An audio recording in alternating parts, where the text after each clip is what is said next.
ಓಂ ಸಾಯಿರಾಮ್. ಶುಭೋದಯ ನನ್ನ ಮಗುವೆ. ನಿನ್ನ ಮೇಲೆ ನನಗೆ ಅಪಾರವಾದ ಪ್ರೀತಿ ಇದೆ. ಪ್ರಶ್ನೆಯ ಬಗ್ಗೆ ಯೋಚಿಸದೆ ಉತ್ತರವಿದೆ, ಆ ಉತ್ತರ ಸಿಗುತ್ತದೆ ಎಂದು ನಂಬು. ತಾನು ಸಂತೋಷವಾಗಿರಲು ಒಳ್ಳೆಯ ಆಲೋಚನೆಗಳನ್ನು ಅನುಮತಿಸು. ನಿನ್ನ ಜೀವನದಲ್ಲಿ ಸಂತೋಷವನ್ನು ಅನುಮತಿಸು. ಸಂದೇಹವನ್ನು ಬಿಡು, ನಂಬಿಕೆಯನ್ನು ಬೆಳೆಸಿಕೋ. ನಿನಗೆ ಬೇಕಾದುದನ್ನು ಪಡೆಯುವುದು ಹೇಗೆ ಎಂದು ನಾನು ಹೇಳುತ್ತೇನೆ.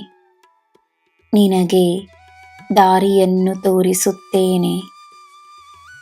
ನಿನಗೆ ನಾನಿದ್ದೇನೆ. ನಿನ್ನ ದಿನ ಶುಭವಾಗಿರಲಿ. ಸರ್ವಂ ಸಾಯಿಮಯಂ. ಜೈ ಸಾಯಿರಾಮ್.